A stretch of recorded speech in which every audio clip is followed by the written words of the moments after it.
আপনার কি জানা আছে হার্টে রিং পরানো আসলে কিভাবে হয়? এটা শুনলেই অনেকের মনে ভয় আর প্রশ্ন জাগে। কিন্তু চিন্তা করবেন না। আজ আমি আপনাদের খুব সহজ ভাষায় দেখাবো এই চিকিৎসা প্রক্রিয়াটি। হার্টের ব্লকেজ দূর করতে রিং বা স্টেন্ট বসানো কেমন করে কাজ করে তা জানলে আপনি অবাক হবেন। হার্টে ব্লকেজ হলে রক্ত চলাচল বন্ধ হয়ে যায়। এর সমাধান হল স্টেন্ট বসানো, যা ধমনীকে আবার খুলে দেয় এবং রক্ত চলাচল স্বাভাবিক করে। তাহলে চলুন শুরু করা যাক। ভিডিওটি শেষ পর্যন্ত দেখুন, কারণ আজ আপনি এমন কিছু শিখবেন যা আপনার জীবনের জন্য গুরুত্বপূর্ণ হতে পারে।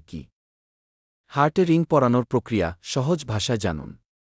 আপনার কি জানা আছে হার্টে রিং পরানো কিভাবে হয়?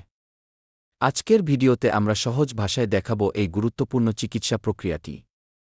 ভিডিওটি মিস করবেন না। হার্টের রিং পরানো নিয়ে অনেকের মনে ভয় আর প্রশ্ন থাকে। আজ আমরা জানব কিভাবে এই প্রক্রিয়াটি করা হয় এবং কেন এটি এত গুরুত্বপূর্ণ। চলুন শুরু করা যাক। হার্টের ধমনীতে চর্বি, ক্যালসিয়াম বা রক্তকণিকা জমে ব্লকেজ তৈরি হয়। এর ফলে রক্ত চলাচল বন্ধ হয়ে যায়, যা হার্ট অ্যাটাকের কারণ হতে পারে। এই সমস্যার সমাধান হল রিং পরানো বা স্টেন্ট বসানো। প্রথমে এনজিওগ্রামের মাধ্যমে ব্লকেজের জায়গা চিহ্নিত করা হয়। এরপর একটি সূক্ষ্ম নল বা ক্যাথেটারের মাধ্যমে বেলুন ঢুকিয়ে ব্লকেজ পরিষ্কার করা হয়।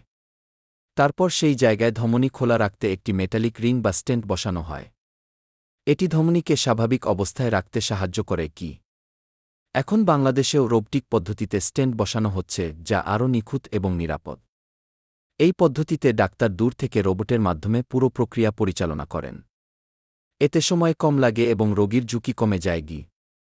স্টেন্ট বসানোর পর রোগীকে ওষুধ খেতে হয় এবং জীবনধারায় পরিবর্তন আনতে হয়।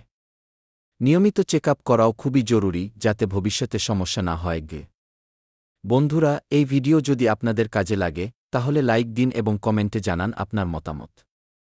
আমাদের চ্যানেলটি সাবস্ক্রাইব করুন আরও স্বাস্থ্য সচেতনতার ভিডিওর জন্য।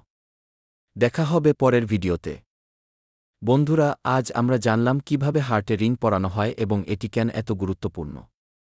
আশা করি এই ভিডিওটি আপনাদের জন্য তথ্যবহুল এবং উপকারী হয়েছে। হার্টের স্বাস্থ্য নিয়ে সচেতন থাকা আমাদের সবার দায়িত্ব। যদি আপনার বা আপনার প্রিয়জনের এ বিষয়ে কোনো প্রশ্ন থাকে, অবশ্যই ডাক্তারদের সাথে পরামর্শ করুন।